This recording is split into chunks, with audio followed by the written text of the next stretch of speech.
Two and a Half Admins, episode 4. I'm Joe. I'm Alan. And I'm Jim. And here we are again. And we're going to do a couple of news stories and then one of your questions.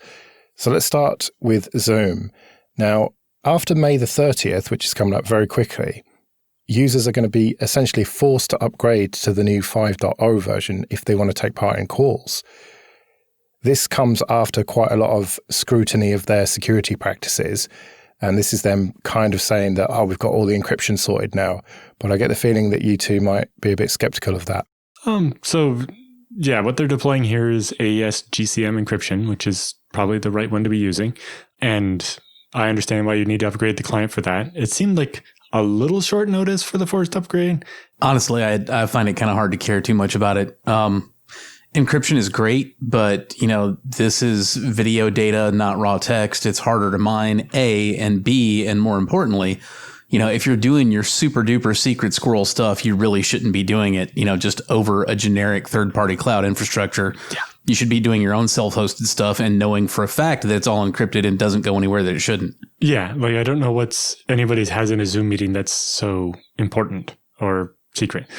I know people are doing therapy sessions and so on via Zoom. And so, yes, it's important to actually make sure random people can't bomb the meeting and jump in there naked and so on. But that has nothing to do with encryption. Exactly. That was just having the passwords on by default and so on. Even when you have it encrypted, if the keys are all controlled by Zoom, if Zoom wants to watch your meeting, they're going to anyway. And again, to Jim's point, if it's something secret enough that you want to be paranoid about it, you need to control all the infrastructure yourself and know exactly where the keys are. And Zoom's whole point is that it's easy and you don't have to know where the keys are. And you're not attesting to the identity of the other people that are joining the meeting because, you're not using PKI or something. So yeah, I think it's mostly a marketing exercise because to say, we have full encryption or whatever. And it's okay, sure. The upgrade was painless for me and I did it and I've had many Zoom calls every day and it's been fine. So have the UK government. So much for important stuff not being on Zoom, eh? Most government meetings should be public anyway. True, but this is not government public meetings. This is private stuff between our Prime Minister and his aides and whatever. Yeah, and then there's a whole argument whether, if the government ran their own infrastructure for this and ran their own encryption for it, would they likely do a worse job than, a company like Zoom or Google or somebody that has a team of people that actually maybe caring about nation state level attacks or whatever. So Alan, I think what you're saying here is, but her Zoom calls. No, it's more, it goes to the James Micken thing. It's you can take certain levels of paranoia, but at a certain point you have to realize that if you're being massaged upon, there's nothing you can do unless it's magic fairy dust and go live in a submarine. Those are your only options to avoid being massaged upon. So you have to decide what threats are realistic and which ones there's just not something you're going to be able to do about it. Well, to be fair, if you're a nation state, there are absolutely things you can do about it. And our nation states have been doing those things for truly secret information. I mean, we have secure rooms and secure channels, and you have to be in the place with it all locked up. And it's a pain in the ass, so politicians don't want to use them. Right. But, then that just comes down again to if they're just doing a casual call, from their working office or whatever, then that shouldn't be a call with super secret, stuff that can't be leaked because that's not a secure channel. That's not a secure call. It's not secure equipment. It's not a secure room. Exactly. It's if you want to compromise the Zoom calls of lowly ministers in the UK government, it's probably a lot easier to walk into their office and drop a phone under the desk or something, even super low-tech bugging and so on, than it is to compromise Zoom or break the AES encryption or whatever. But the point is that none of them are in their offices right now. They're all at home. Sure. So it probably would be easier to try and break this encryption than... Well, no, it'd be easier to send them an email with an attachment and watch them open it and then compromise their computer and record and stream the whole thing outside of Zoom. Come on, Alan. The success rate in phishing campaigns is only 30%. Yeah, it is if you're GitLab. Ouch. But I think the second part of the story is the one that I found most confusing, or the timing of the two, I think. The buying of Keybase back in the beginning of May. Yeah, so they bought Keybase claiming it was because they needed the encryption expertise and so on. And yet before they really have time to close the transaction, it's by the end of May 30th, every Zoom meeting will be encrypted. And it's then what did you need the Keybase expertise for? Maybe they just worked really quickly. I don't think so. Like, I don't think the deal's even actually finished yet. I don't know if anybody at Keybase was even involved. Like, it seems to me that the engineering effort to make Zoom calls encrypted was a many-month project, probably. And I would imagine started before the COVID stuff and was just maybe all hands on deck after that point or something. But so do you think that buying Keybase was just a publicity stunt then? Not necessarily. The timing of, all right, we have encryption now, seemed to not really mesh with the message of we're buying Keybase to get their real crypto expertise. Because the other thing is, like, Keybase didn't roll their own crypto because you shouldn't do that. Keybase is basically a nice web UI trying to make GPG, the old GNU thing, more usable and fit into kind of how people interact nowadays, and prove that Twitter account and that GitHub account are the same person in a legitimate way, and that you can send messages and so on. But then Keybase also got into weird stuff, like they had a cryptocurrency of their own called Space Droplets or something like that. And I'm like, Zoom, you're trying to be this, big enterprise uses us and stuff. It's like, do you really want a cryptocurrency wrapped around your neck? Yeah, it's never a good sign, is it, when a company has a cryptocurrency or a project or whatever? Yeah, it kind of seems to diminish your stature a bit. Now, when you acquire them, you can just be like, yeah, we're not doing that now or whatever. But it just seemed like this odd mix for Keybase, which is this kind of bunch of hackers doing their hacker thing and having a cryptocurrency. And then Zoom, it's like the suit and tie type people. I don't know. I think Keybase is a lot more relevant than you're giving them credit for here, Alan. I mean, well, yes, it's definitely useful. I'm not entirely sure I see how it fits with Zoom or the messaging Zoom had around it. Was like, we just needed the encryption expertise. Well, they were running a successful, very multi-platform messaging app with crypto baked in. So, I mean, it's a pretty short step from there to, video and not just text messaging. Yeah. And, as far as the development, we don't really know what was going on with that.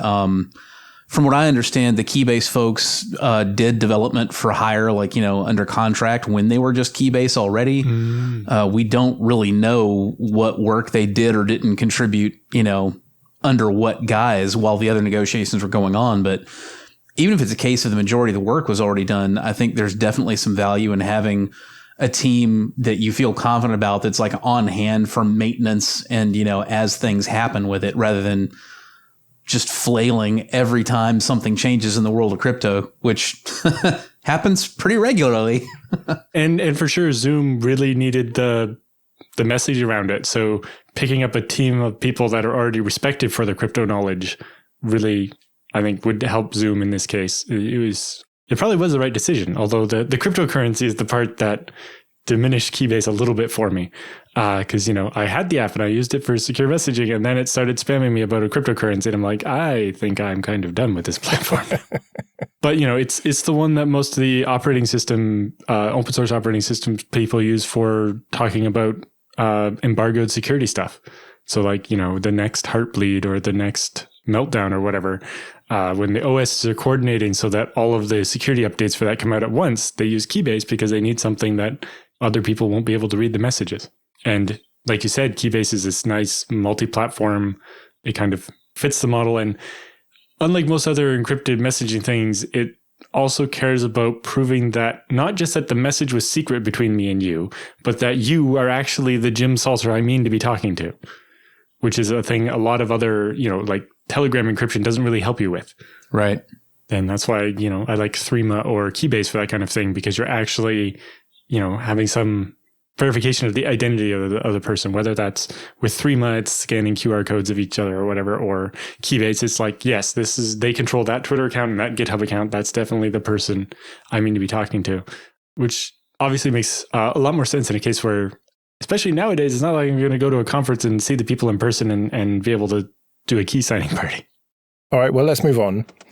The big tech story, at least in my world, over the last couple of weeks, has been Joe Rogan selling his podcast, or at least the rights to his podcast, to Spotify for a reported $100 million.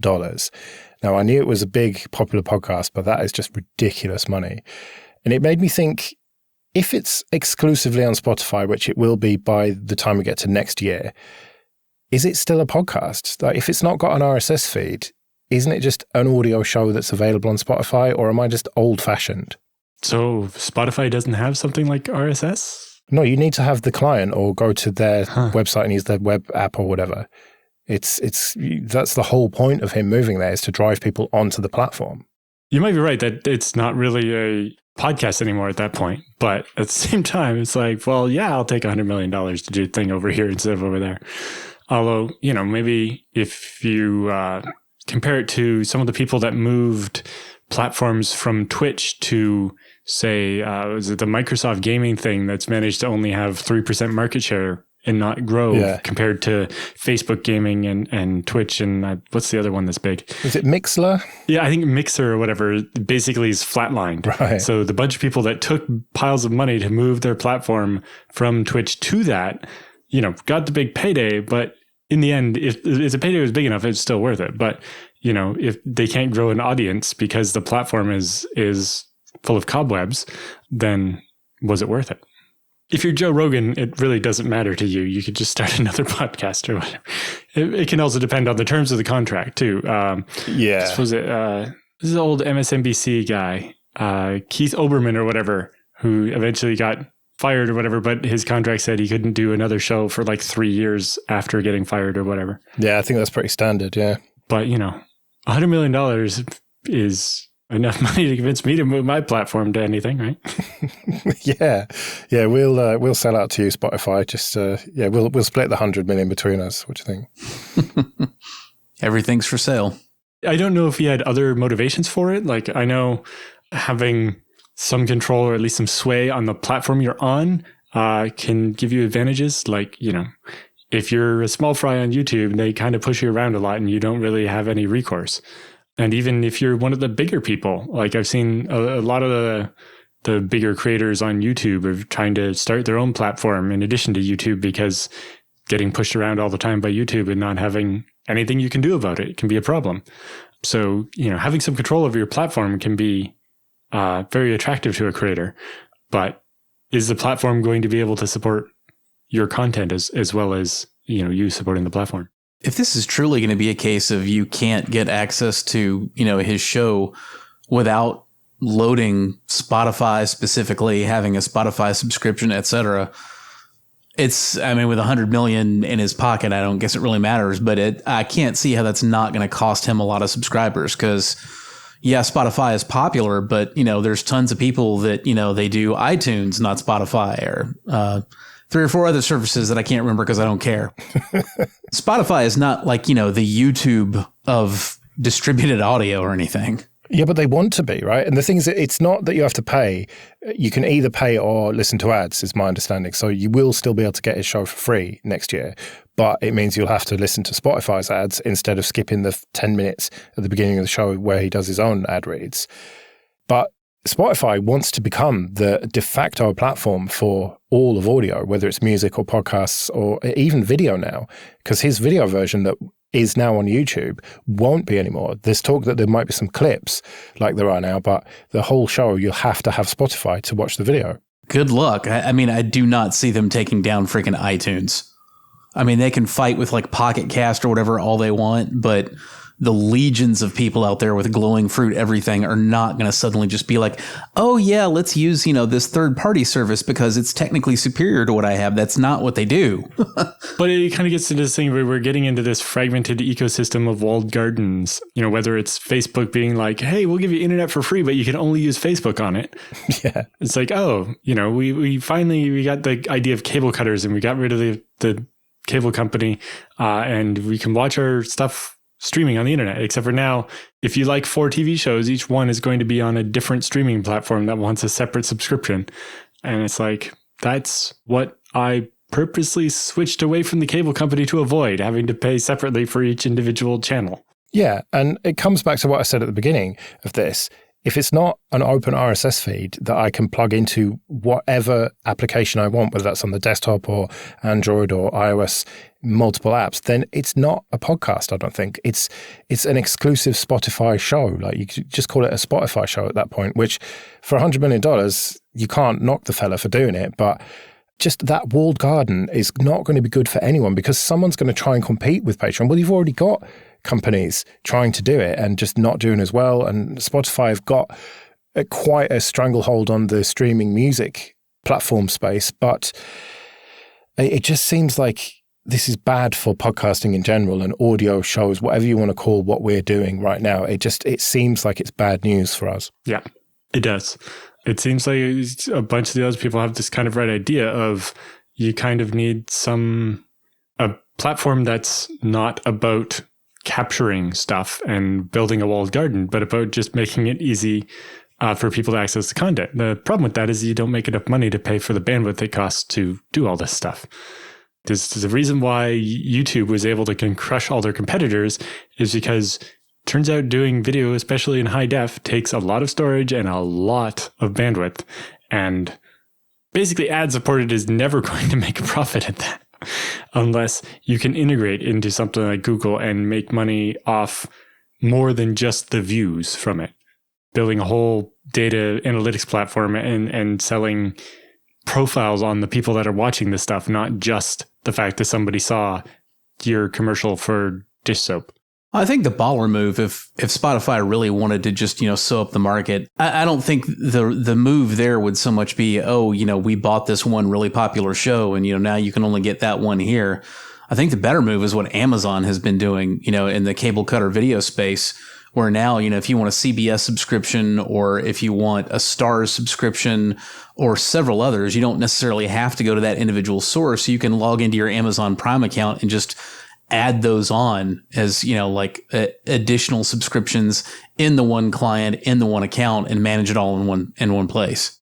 The one I found interesting was the story behind Roku, the little set-top box. Is like that was started by a bunch of Netflix people, but they didn't want to sell it as Netflix because they didn't want people to think it was locking them into just Netflix. So Roku is this specifically agnostic platform as a device. And that's why they've not pulled any of the shit like Spotify and so on. But yeah, I don't know what the right answer is because, obviously we want a free and open internet and all this stuff to be easy. But, at the end, somebody does have to pay for the bandwidth for all that video for, Joe Rogan's podcast. And if Spotify wants to do that, I guess it's okay. But it really sucks to see the internet getting fragmented like this, where, it's like, oh, if you want that, you have to go over here. And it's like, I just want my RSS feed where I can grab the stuff that I like from all over and bring it into my thing and consume it how I want. Exactly. Roku, incidentally, also does the subscription aggregation thing. You can certainly manage all your subscriptions independently, but most of the things you can get on a Roku box to begin with, you also have the option of logging on to the Roku site and subscribing through Roku.com. So you've got, central billing and management and all that for all your various feeds. Yeah, I might at some point, maybe somebody will basically reinvent the cable company and charge me one flat fee that's less than this aggregate of Netflix, Amazon, CBS, HBO, and 4 other ones that are less interesting or whatever, and just let me have everything. I think it's more realistic that it'll just drive people back to piracy. We're already seeing that, apparently. Well, yes, because this is the other problem is that it's like, oh, CBS All Access has Star Trek, but you can watch it on Netflix in every other country, except Canada, where you have to get it from Bell. I'm like, no, I'm not subscribing to Crave. All right, well, let's move on then. Let's do some free consulting. If you want to send your questions for Jim and Alan, probably the best way is by email show@2.5admins.com. And if you want to support creation of these episodes, then you can support us on Patreon. All the details for that are at 2.5admins.com. So Eduardo, who is a patron, asked, please dive a little deeper into how to move from being an admin who treats their servers like pets to an admin who treats their servers like cattle. So I'm a half admin or a 0.1 or whatever who very much treats them like pets. Automation is clearly the answer to this, but there's just so many ways to do that. Ansible, Chef, Puppet, Kubernetes. So how did you two make that move from treating them like pets to treating them like cattle? It's not even about automation so much for me. It's more about virtualization or, containers if you want to go that route. Your servers are inevitably going to end up being pets when you've got one server in a bottle that does all the services and, there's bajillions of configs for separate things that you had to get set up and you're terrified of upgrading it. The fix for that is servers that only do one thing. So it becomes much less terrifying to upgrade them or replace them or whatever. And, the only way that most of us are going to be able to do that practically is via either containers or virtualization. For me, that means that now the actual servers, the bare metal servers, the only thing they do is host VMs. And, they don't have names like Jupiter or Aphrodite or, Darkwing or whatever. They're Prod 0, Hotspare 0, or, Disaster Recovery 0. And if you got more than one of them, then you got an HS1 and HS2, on like that. And, then from there, your VMs are named after what they actually do. DC0 is your domain controller for, Windows Active Directory stuff. And at that point, everything becomes much less personal, and it's a lot easier to just view the individual things for what they do and handle them impersonally and professionally and effectively. Yeah. It's like Jim's saying, separating out the roles as separate things, whether that's, a container like a jail or a VM or even a separate box, whatever. And it's mostly about reproducibility as well, right? Like you want that machine to not have anything special about it. It's the mail server. It has these things set up on it, and that's it. If I need to replace it, I can just stand up another one and install the mail server software, apply the configuration, and it's good to go. There's not a bunch of hand-rolled mumbo jumbos. It's not the server I spent the last 5 years cobbling together with duct tape. The base host is nothing but holding these worker containers, whether they're VMs or containers or whatever, and each of those does one thing, and that's it. And can be migrated between the physical hosts. That's important. Yes, that's the big thing. It's like, when we need to do maintenance on the physical host, it's like, all right, I'm going to snapshot these containers, ZFS send them over while they stay online, keep running. And then once that's done, I stop those containers, snapshot again, do the incremental replication. That takes a minute at most. Then I can start those containers up on the new host. The IP addresses move over. Now the host is empty. I can upgrade the OS, restart it, and I'm done. And also, there's often multiple of them, right? You got hot spares and like something like carp or something to automatically fail over between them. It means that when one of them is misbehaving, I can just shoot it in the head and get a new one. There's nothing in there that's special or sacred or that I need to preserve. There's no, setup that I did 5 years ago and I wouldn't remember how to do it. It's mostly about making sure that everything's reproducible.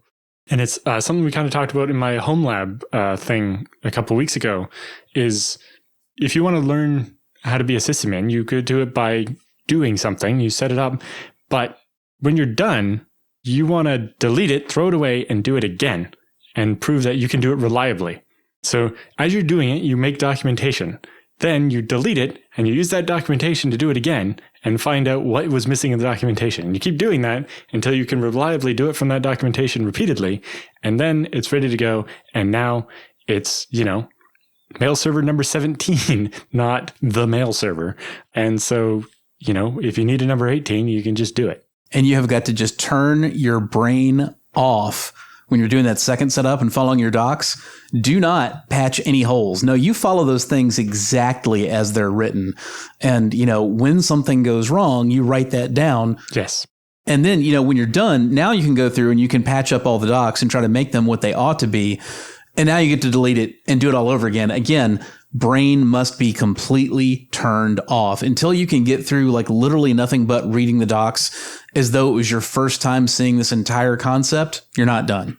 If anything does not work or has multiple possibilities and you have to know the right one, you're not done with the docs yet.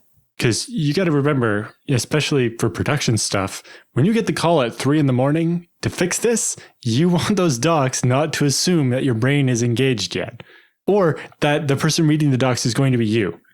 Someday you're going to want to go on vacation and you're going to want to know that those docs are there so that any person who can type 20 words a minute will be able to follow them and solve the problem or stand up, a replacement for the thing that's malfunctioning. Because maybe you want to preserve the broken one. Or the person may very well be you, but it's 3 years from now. And the things that you thought, oh, well, that's obvious. I don't need to spell that out. 3 years ago, when you were in the middle of this thing and have been living it and breathing it for a day, 3 years later, you're like, what? I remember there was something. What? No, don't have that. So the key is you want them to not have any personality, right? That's the main thing when we talk about the difference between pets and cattle, is you don't want any of these containers or VMs that are, have one job to have a personality. You want it to so that you can not have any remorse when you shoot it in the head and build a clone of it. You don't want the server, I have a favorite server out of the group and then, things like that. It's like when it's for production, you really need to have these, cold surgical attitude. It's funny that you described what you shouldn't have as being something you've put together over 5 years and is held together with duct tape.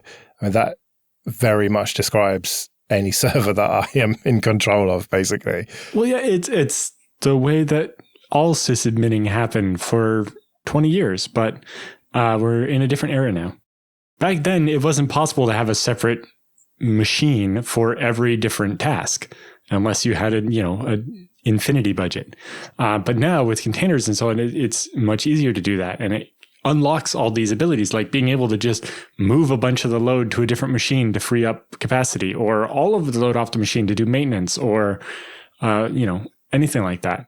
It also makes it a lot more possible to get these kind of docs that we've been talking about correct. Because part of the problem when you've got a server in a bottle that's, it's your production web server, and it's your mail server, and it's your DNS server, and it's your MySQL server, and, this, and this, is, when you're trying to make these clean docs that tell you exactly how to set up a service, you're not entirely sure of all the things that were done to that machine before you started with that one particular task. So it may very well be that some things that were absolutely critical to getting that mail server running, you actually took care of that when you set up the web server, before that. But it's not in your docs because it was already there and it already worked. So you really just can't have that clean, perfect, yes, this works, it's documented the right way experience without separating these things out. Yeah, and that's where the container or the VM concept where you get just the OS, nothing else. You get that clean slate every time, and to make sure that you don't have these second order effects from, something you did separately for one of the other tasks. And so before you even think about automation and orchestration and stuff, you need to nail what you guys have been talking about here first. And then once you're fully on top of that, then you can move on. Right. Because, once you have this document on how to do it, it's easy to turn that into a Puppet manifest or an Ansible playbook or whatever.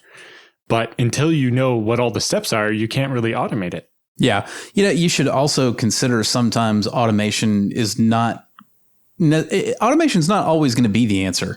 A lot of the time, I very deliberately avoid automation because it's something that I feel like I need to have straight in my head and I need to practice frequently enough. Automation is what you do when there's no longer any question whatsoever in your head about this thing that you're doing because you're doing it 1,000 times a day and you need that time back. But if it's something that, you need to do once a week or so, it may very well be in your best interest to keep some of those steps manual so that you keep some of that overall gestalt in your head of how things work, rather than just being like, oh, well, that's my Apache container and that's all I know about this. Yeah. Automation is for when it's like, I need 120 of these and I need to check them every 30 minutes and make sure that they haven't deviated from this recipe. That's when automation comes in. But yeah, when you're building it, you definitely want to understand it all and maintain that documentation. So also, once you've built the Ansible playbook or the Puppet manifest or whatever, when it changes over time, you need to also go back and update the docs. And every once in a while, you should probably just start fresh from the docs and build a new one and then look at, making sure your automation is still actually doing the right thing. Well, 4 episodes in and I'm already learning loads. So thank you both. Hopefully that has answered the question. So remember, show@2.5admins.com if you've got questions for Jim and Alan. But we'd better get out of here then. You can find me on Twitter @Joe Ressington. I'm @JRSSNet. And I'm @Alan Jude with 2 L's. We'll be back in 2 weeks.